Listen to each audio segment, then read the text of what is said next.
Okay, so first let's just get a little bit of your background. When you went to the first Comic Con, you were a known quantity. You had been writing in Yes. Hollywood. I was surprised to be invited, though, because when Shell decided to put this thing on, and he was looking for some notables, he called me and he asked me would I come to the Comic Con. Little did he know that I was spent a lifetime devoted to drawing. If I could draw the way some artists I recognize draw, I wouldn't write. Okay. Writing is it's a tool, and I understand language, but I really am caught up with artists. I got a little portrait of me by well, I better not start getting into that because I got a little portrait of me by a lot of people. So, what can I tell you other than yes, I was a notable, but I was unknown to the comics fans, and I was going to comics. I was going to conventions of artists before the Comic Con. So Up you in knew Se- Shell? You No. mentioned Shell. Shell Yeah. Dorf is who we're No, talking Shell about. called me one day and identified who he was and told me about the Comic Con. This was back in the 70s. And they had got Ray Bradbury to be their guest of honor. And would I come too? And I said, yeah, I'd be love to come. But I found myself talking to people who didn't know who I was because they're into art and I was into writing. And I had a certain celebrity over there, but they hadn't connected in on that because here I am at a comic convention. But I have always been in love with artists. When I was a boy, you'd get newspapers as big as horse blankets. And when you folded that thing out and you had 9 panels for Prince Valiant or, you know, you would see real art and pageantry and 4 colors. Huge. Anyway, I was immersed in comics as a child. Not only comic strips, but continuing stories and sagas, So I think that life would never have been the same for me if I had not been already a fan of graphic arts of all kinds, artists. I wanted to be one. So you mentioned that Shell wasn't aware of that connection when he first invited Yes, he you. was aware that I had written for the Twilight Zone. Okay. And he's also aware that I was a devotee of Ray Bradbury, and anywhere that Ray was, I would go. And when I found out Ray would be here, I said yes. And I and my family jumped in our little new Volkswagen and drove down here. And it became a yearly vigil. It was a big deal. And in each time, I was a guest. Let's get back to you because you were notable.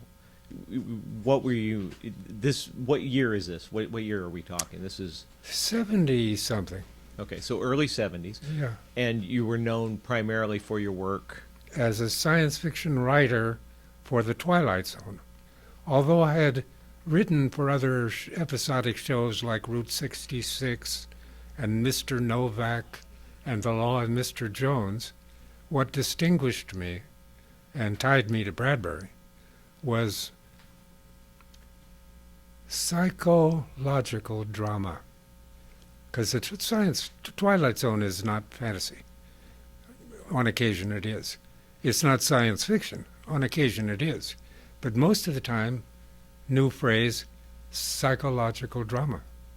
That's what it was. And it's a very fascinating subject area that almost every artist has indulged in. You go look up John Steinbeck, you find out that he has written short stories, and among them is The Twilight Zone. That's true. John Collier, very famous writer. You can see that these people had influence on Rod Serling. You can see him bringing the baggage with him that he picked up from being fascinated by those fantastically strange short stories that try to convince you that they're real. This really happened, and it's a 3-dimensional modern world, and it's not Western or, period pieces. It's now. It's very electric, and it's going on And every time I would read one of those stories, I would, like with Ray Bradbury, he was good at that. The one-act play with 2 or 3 characters talking back and forth, and then suddenly we are forced to realize something about ourselves that we weren't aware of. And I would examine his stories. I took them apart with my fingers, literally, to try to see what was it that Bradbury was doing, because he had a direct link to me with everything he touched. And yet there were some things that he did so fantastically. Just a word about Bradbury here. He wrote a short story, you may be familiar with it, called Kaleidoscope. In Kaleidoscope, first sentence, the asteroid cut the ship apart and da-da-da, and the spacemen were spilled out into space. And they had their suits on, and they had their microphones, and they had their air supply, but the ship was demolished and gone, and they're all falling in different directions, but they can talk to each other. So they start talking to each other.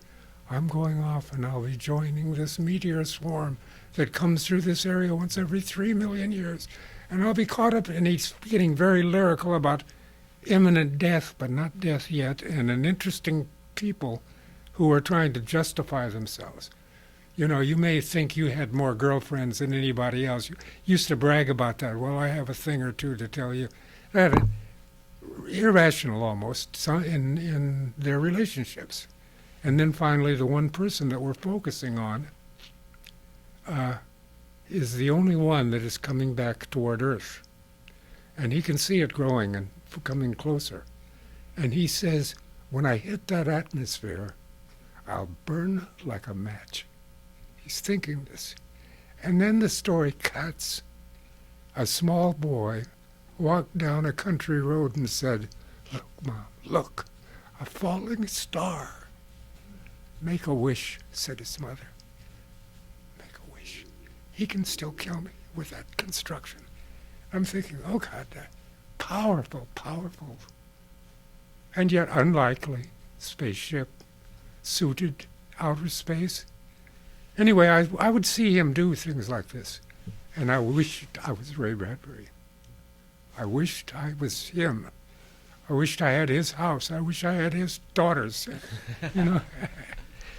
So he was the science fiction guest of honor that year, the first year that you The very came. first year. And do you think that that had a big influence on why you wanted to come back, or did you see something in Comic-Con for yourself that you... To be totally honest, I loved the celebrity of it. I loved going as a guest. I loved having special badges that said I'm somebody. You know, I liked meeting those people because the people who were other guests were always fascinating to me. I got to know many of them very, very well over the years. And also the fans. I've known some fans 50, 60 years. And I see them at these conventions, and we greet each other. But we remember when we were children, literally. You know, I was there with Sheldorf near the end. And if you want to talk Comic-Con, for me it was Sheldorf as the chairman of this convention that we went to every year in our little red car. We'd tool down the freeways, get a nearby motel, get issued badges, and be part of the convention. My son Paul, my daughter Judy, my wife Lola. It was a yearly pilgrimage. Well, I've told you about this because I went to visit Shell. Me and a half a dozen other, 5 other people were together. We realized that Shell was in a nearby hospital. We thought, wouldn't it be an interesting thing to go say hi to Shell? So we went over and we asked permission, and they let us go in to visit with this dying man who was in a bed, couldn't move, had all kinds of hoses, tubes connecting him. His eyes were very bright, but he couldn't move his head, couldn't nod. But there he was. They had wheeled him in, and they let us in. And we were almost like a glass wall between us and him. And we started talking to him. And I found myself, because I was separated off with William Clausen. He stood there. There was Mike Towery, he was there. There was Greg Cadulian. There was Clayton Moore. There was William Clausen. There were 6 of us. And I got with William and was talking with with Shell, and I felt really compelled to sort of spill my guts. So, in a low and a quiet voice, I started to talk to him. I couldn't touch him, but I'm mistaken, there was no glass between us. He was in the room. But I stood there, and I was tempted to touch him, but there was a sense that I shouldn't do that. And I started to talk to him about the importance of the Comic-Con in my life, and how his inviting me and making me part of the elite, so to speak, at these conventions had given me a sense of celebrity, a sense of being somebody, a sense of somehow lifted above the crowd, And I really talked to him as deeply and as intensely, and trying to communicate with him and studying his eyes to see, was he following me or was he just staring? Because it was hard to tell. But after a while I got the feeling he was hearing every word I said. And so I got very, very clear in my thinking, trying to think, this is this guy's last moments, and I'm somebody. And I'm going to tell him he did a good job with his life, and that founding this Comic-Con was a brilliant stroke, that my life was altered by it in many ways I couldn't talk to him about, but it was. So when we separated from and went outside, we got to talking about this experience of talking with Shell, and we decided to form a fan club, the Sheldorf Fan Club. So there are 6 members to this fan club. Mike Towery showed his interest in what we were talking about by putting on this convention. And each part of this group has tried to add to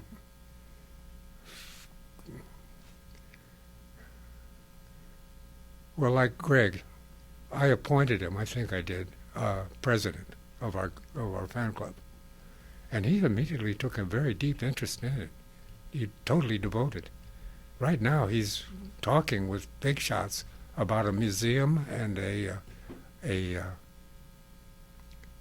something that would be, it's hard for me to try to describe what he's describing, but he's gotten some interest in comics art as really, really a serious thing, worthy of having a major, becoming dreams of glory. But anyway, there's Cadulian, and there's me, and there's Clayton, and there's Clausen, and we've met since then several times, and we've brought each other up to date, and we're very familiar with this fan club, and we invited a lot of people to join the fan club, wrote letters asking people, some of them out of the country, this is what we've done, and you're a charter member if you show any interest at all. So we've got a fairly large group of people who I can identify themselves as part of the Sheldorf fan club, who I credit almost single-handedly with creating the Comic-Con, which after he finally convinced them that they needed a board of directors, the immediate thing is they conspired to outvote him and place one of their own in charge. And you get the Comic-Con International, which is a corporate body of people who decide how to take comics, per se, without exhibiting any of it, because now they're showing movies and TV shows, and there's a lot of hoopla, but you never hear about Chester Gould, who drew Dick Tracy, or any of the other really, really greats of comics, because the art of drawing, I wanted to do that so badly. If I could draw anywhere near as well as I write, I'd be an artist now, But I write, I also love to write. I love to draw, I love to write, I love communications. I love the wisdom that's hidden in the oddest damn places, If you were a wise society, and you wanted to be sure that the children learned what you know, what's important for them to know, because they're going to be turned over to teachers, and then those teachers will be turned over to teachers. And how can you keep from losing all this insight that you have? And my answer is embed it in children's games. I've deciphered the hopscotch. It's the Kabbalah. It goes dot, dot, spraddle, dot, spraddle, dot, dot, dot. If you look it all up, it's 10 spheres, 10 locations on 3 bars that has to do with literally the power of numbers, numerology. That quadrant with the dot in the center of it, that's at the center of the thing, where you jump with 2 legs, then you jump onto 1 square, then you jump on 2 legs, then you go back to 1 square from the inside out of this thing, and you look at it and you say, no, this is a very, very good diagram, with the exception that those last 3, instead of being arranged like a triangle, as in the Kabbalah, are stretched out in a line. But anyway, I look at that and I think there's wisdom there.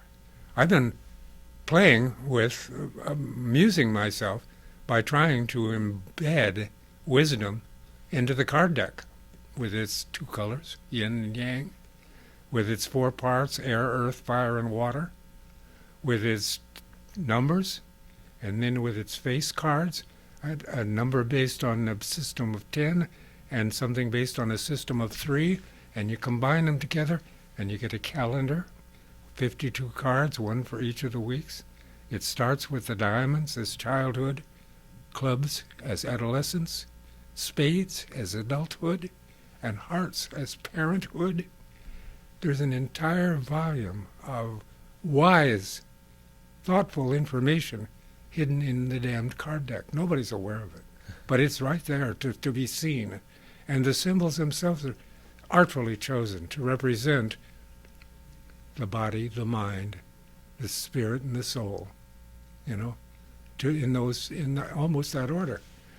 It's interesting because you had mentioned what you wrote and what Serling fostered on the Twilight Zone as being like psychological drama, but it seems like your scripts particularly, and a lot of them, have a deep philosophical grounding.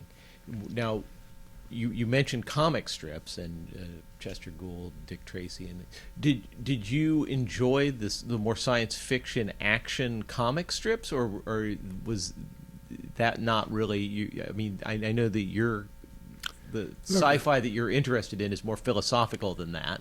One of the first people that I learned to draw from my study of the newspapers was Popeye. Right? I am what I am. That's heavy-duty philosophy. Right. I became a fan of Popeye. I watched how he dealt with the sea witch. Oh, boy. And talk about harpies. This is bad news. Characters. Poop Deck Pappy, his old man. Anyway, that, for me, was my introduction into movies. I first got to be able to take these tableaus and connect them together in my mind and see them as a continuum rather than 4 or 5 drawings. So Seagar was because of the philosophy and the continuation and the cinematic quality of the strips. That's what drew you to his kind of storytelling. Is that and accurate? Also Popeye. He's most unlikely. The puffy arms and the attitude that he has. And this was before I saw any of the cartoons about Popeye. So almost all of it is my knowledge of him is based upon the written word. And he would screw around with these words, the cartoonist.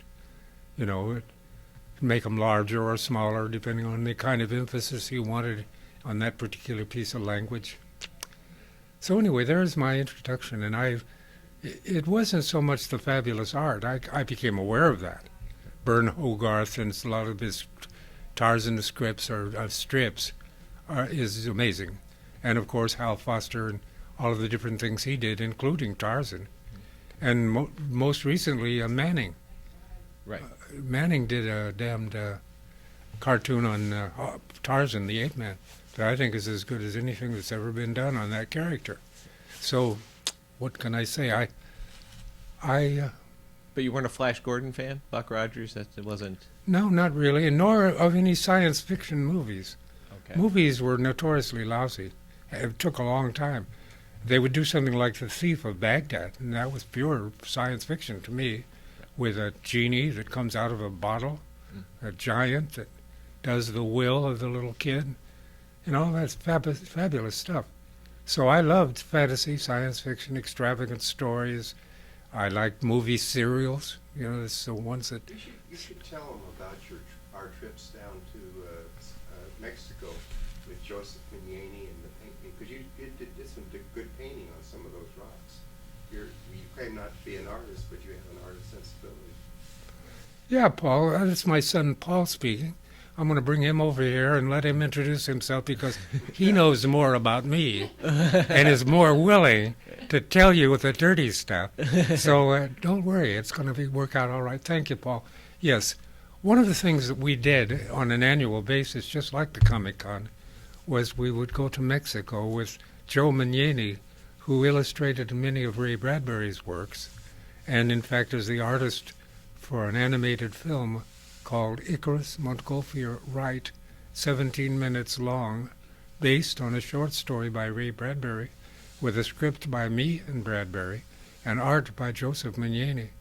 Incredible piece of art, the movie. And I look at it, if I try to stand afar from it and look at it, and it's just totally impressive, this thing that one little animated film that Ray Bradbury contributed his skill to, as the creator of what I took to be a fabulous piece of poetry about flight. Icarus, who flew too close to the sun. Montgolfier, the French balloonist who went above Paris with lighter than air. And then Wright, the Wright brothers. And all of this leading to the crack of a switch that'll take us to Mars, and Ray Bradbury being lyrical and powerful. So I made a friend of this artist, Joseph Mignani. And I went with him on an annual pilgrimage to Mexico, where we would camp out overlooking the ocean on the rocks and spend the weekend once a year. And so me and my family would gather together every year, go down and live on these rocks overlooking the sea. There was a cantina nearby and an old outhouse that we came and painted. A whole bunch of artists, not just Joe Mignani, but all his friends that were artists. So it was a whole artist gathering. Yeah, it was a whole artist gathering. How many people would you say, Paul? Depended on what year. But, 20, 30, 50? 20, 30. And this started in the, 60s, 70s? Early 60s. Early 60s. So when you first get involved at Comic-Con, it's a pretty small event. We're talking about El Cortez? Yeah. Okay. So, but did you have any idea that it would grow, or do you just were happy to be involved in it at the size that it was? And Yes to all those questions. But there was a lot of questions. But I will go on to add that the El Cortez was really kind of a magical place in its way. It was on its way out, and it knew it, just like the Hotel San Diegan had that quality. What I kept trying to urge the con committee that had taken over from Shell was to purchase the San Diegan Hotel, refurbish its offices to make them Comic-Con International, use it as a strategy place, rent out rooms from the hotel, and fill the hallways with under glass, big, beautiful stuff from comics pages. There it is, And I thought that would be staggering to have a hotel that just is a monument to comic art that was in the heart of San Diego, that was an offshoot of the Comic-Con. Couldn't talk them into it. They're too much businessmen for that sort of thing. Yeah. But anyway, that was an idea. So you said you've gone every year since the first year that you went. Yes. What's the biggest difference in Comic-Con now as opposed to when it started, when Shell put it on first? Well, for about the last 5 years of the existence of the Comic-Con for the last 5 years, maybe a little longer than that. I have hated the Comic-Con. I felt almost like obligated to go because I would see certain people that I would know, and it was a tradition, and I had a certain amount of clout among those people, and why throw it away? Just want to sacrifice a weekend for it. But it was getting to be a real ordeal. Couldn't get through the place. You go there at the next con and try and go from there down the street to a restaurant. And every place is full. Every parking space is full. Every car is parked. Nobody can move. If you move your car, you won't be able to park it again. The streets are so congested that they pile up at the lights, and suddenly you find that you're part of a group of 50 people moving across the street with policemen doing this sort of thing. And it got just to be hopeless in the sense that I couldn't find anybody I knew. I used to go to the Comic-Con. I knew dozens and dozens of people. I would see them. I'd feel like old home week. I'd go to the Comic-Con International, and I'd spend a whole weekend and never see anybody that I'm accustomed to seeing, from out of town who've come here. But they don't know I'm here, and they don't know when to be here, and we have no meeting places. And if we tried to make a meeting place, we wouldn't all be able to get there because of the congestion that just trying to walk a block, especially if you know people, isn't like an impossible thing at the Comic-Con. So when Mike Towery talked about Comic Fest, I said, bravo, let's have a small one, and let's make it select, and let's also dedicate it to the goddamned art of it all. That's what the comic thing is all about, is people drawing, not movie stars and or big budget films that are making their release of their teasers at the Comic-Con. That's all wonderful, God bless them, but I don't want to do that. I want to hang around in hotel rooms in the middle of the night talking to people who don't want to separate because they found something of common interest to talk about, which is usually something to do with the arts, as from the standpoint of the artist rather than the standpoint of the customer. How do you go about doing stuff? So early on, were you involved in panels? Did you have a booth? Were you ever, at a set place at a set time? Is that how people found you at the early Comic-Cons? Or were you just able to get around and see the people you wanted to see? I rarely saw the people that I wanted to see. You never find the people that you go to meet in dreams, Right, okay. No, but I would encounter new people, and I would see them. No, I always had a good time. Even in its worst congestion, I had a good time because I was amongst my fellow fans. These people were like myself, devotees of this artwork or of this choreography or of this whatever, makeup. God knows what it is, but the people that are involved in movies and TV are so many. Yeah. And the Comic-Con people were a completely separate breed, different from those people. They're more given to wearing costumes, more willing to... When did you start appearing on panels and becoming part of the group? I think I was always there. I think he took advantage of my ability to talk and put me in front of He things. being Shell, is that He who- being Shell, yeah. Okay. Were you involved with the early other founders? You talk about being friends with Mike Towery. Was he very early someone that you would interact with? Barry Not re- Alfonso? I know that he was No, not Igor really. Goldkind. Some of these guys were. I would see them, I would identify and recognize them. But no, there was not that kind of a thing. Are you familiar with Robert Crabbe? I'm not. He drew Junior Jackalope, Okay. about a creature named Junior, who is part jackass and part antelope, jackalope. Anyway, incredibly fine artist. Well, that was the sort of thing that I would do. I'd think, oh, that's Crabbe. And I'd go have a beer with him or hang out. And I did that with a great number of people, most of whom are really dead now, and much younger than I, many of them. Yeah. And Jane Oliver, she wrote a thing about a psychedelically infected vampire who had dropped LSD in San Francisco. and she wrote a series of comics, about 3 or 4 comics, about this. I can't even think of the damn name of the comics, but she would give me copies of it, and there it is, The Adventures of this Delirious Vampire. So these were more the undergrounds. These were More the undergrounds. self-published. And, Yes, and those were the ones that yeah. those were the ones that I sought out, Okay. because they were doing the newest and hottest stuff in comics. And the minute I saw my first Robert Crumb thing, I fell over. I thought, oh God, this is the new age. So you were drawn to that, the young artists who were not only the people who were creating Comic-Con, but the artists who were creating the new at that time, 70s and that counterculture. Was that something that you felt? I mean, you were quite a bit. I think I'm always that older way. than that. San Francisco, the flower children, the whole idea of the hippies, the whole idea of taking over a whole park and living there for 3 or 4 days. And all that stuff that sort of came with the Grateful Dead.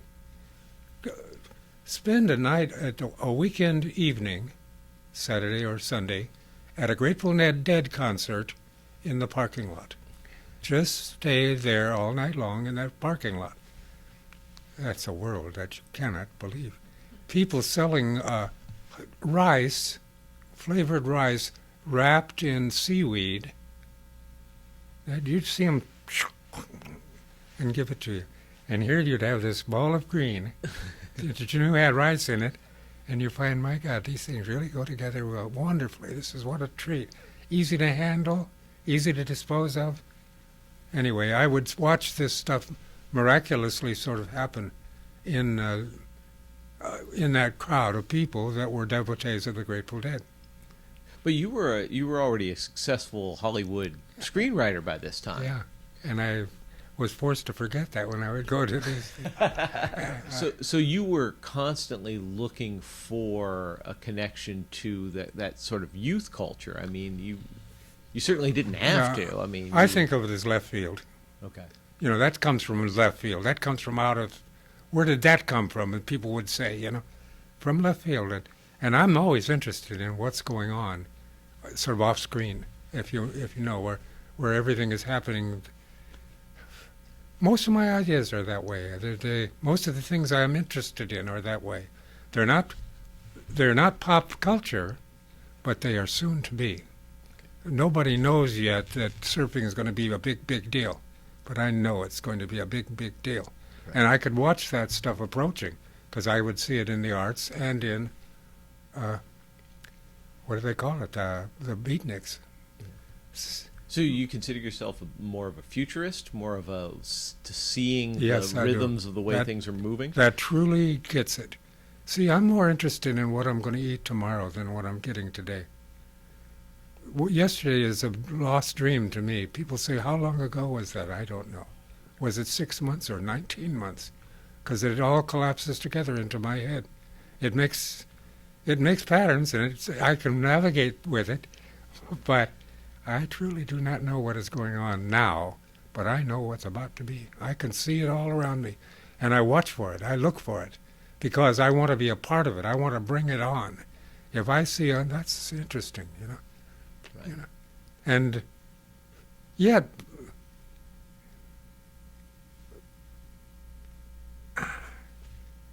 I feel like a very, very tiny minority. I find myself adopting their customs to try to fit in, rather than let them adopt my customs to try to fit in. It's in my nature, I guess. I have always been associated with people that I'm not associated with. To put it like my parents would send me to my aunts to live. But in Duncan, Oklahoma, on the edge of poverty, it's a whole lot different than Cheyenne, Wyoming, on the edge of poverty, So I would go to these places where I would know my accent was wrong. I didn't call things by their right name. I didn't slur words the right way. I tried to pronounce the words and make them all have space in between them. And the people I would meet would not do that. They refused. Please talk English. No, I will not. I just want to ask you one other thing. Last year we had the Frankenstein Cafe, And that was based somewhat on a coffee house that I opened on Laguna Beach, in Laguna Beach on the highway there, with the aid of a couple of other people. But again, that was an attempt. That was an attempt to get ahead of the hippie thing was just coming. Everybody was kind of beatnik before that, you know. And before that, it was more like just depressed. The Beat generation were. All did Starbucks. That's where you went. So was it an attempt to create a business, or just to be a part of a scene that you felt was coming, something to be an epicenter of? Just to push the culture a bit. And I never made any money off of it. It always cost money to keep the damn thing going. We made about $3,000 in money for selling coffee at 85 cents a Dimitas. And we would spend about $3,000 a month on the rent and on the girls in leotards with the ponytails and the whole come-on that we had created, which was underground, which was the European coffee houses. Everything's painted black. We had a remarkable artist named Bert Schonberg who illustrated the place inside and out so that it was a real show place. You couldn't stop talking about it after you had left the damn place. And I have a house full of his art, that particular artist, and I just adore it. Just love it. So it was more of a philosophical space than an actual business. More than that. More a chance to be part of the new, what's coming on. I want to be among that, because what's been going down is boring, boring, boring. Okay. That was my reaction to most of the life that I lived. That's why I did schools, because it was so boring. Just couldn't sit there and be talked to, and my mind would wander, and they'd suddenly say, George, only they called me George, but at home they called me Clayton. So Clayton became George, but he didn't hear his name. He's so accustomed to Clayton. George, George, George. And I'd finally wake up. Would you tell the class what you find so interesting gazing out that window? I don't even know what's outside that window. I was lost in the air. Anyway, that was my adventures. Paul, please come sit down. All right. Well, thank you. The hot seat. No, I just wanted to tell this story because I think if you talk about the beginning, this is perfect. My father had recently moved to California, hitchhiked here basically, met my mother and married her in 2 weeks, okay? And then found out there was another writer in the neighborhood and met this writer whose name was Charles Beaumont. He ended up writing for Twilight Zone and wrote many books and articles for all these slick magazines. So anyway, my dad made friends with him. Now, the only thing he had done to this point is he was together with a friend of his named Jack Golden Russell, who they both wrote Ocean's 11, the story. They sold it for peanuts, essentially, but he got it into Peter Lawford's hands, who obviously showed it to Frank Sinatra, and the rest is history. But basically, after he had met Charles Beaumont, he was still relatively unknown. Now, Charles Beaumont got invited to a gathering called the Fictioneers, which is a bunch of well-known writers, and you'll know their names better than I will. I think Robert Bloch was there, probably Forey Ackerman, people of that caliber. And my father was basically just coming along as a friend of Charles Beaumont. So they have this meeting, and at the end of the meeting, everyone goes down to the bar. The bar is packed. Some burly man starts to squeeze in between my father and another man. My father looks up, and it's Ray Bradbury. Now, it just so happened that he had just read a short story of Ray Bradbury's, which Dad had mentioned earlier, Icarus Montgolfier Wright. And he suggested, this is how good he thinks on his feet. You hear about opportunity knocking, or there's an opportunity there, but if you're not ready for that opportunity, you'll lose that chance, that kind of thing. So anyway, he suggests to Ray Bradbury that he loved the story, and he thought it would make a good short film. Ray Bradbury was essentially doubtful in the beginning, wasn't sure. I don't know about that. And my dad talked to him a while longer, convinced him that he would write a script for it. Ray's advice to him was, write 1 page a day, and in 30 days, you'll have a script. My dad rushed home that night, and I think did virtually the whole script in one night. And they made it, as you know, into that film that he talked about, Icarus, Monk Over Here, Right. So that was my dad's credit with Ray Bradbury. And then, through meeting Charles Beaumont, essentially, he got an in to the Twilight Zone because it was just starting up. Rod was looking for some writers to feed him stories, basically trying to write all the scripts himself. And from the Twilight Zone, everything else kind of grew from that. And he wrote other episodic television, as he mentioned before. And I think that's pretty much the story.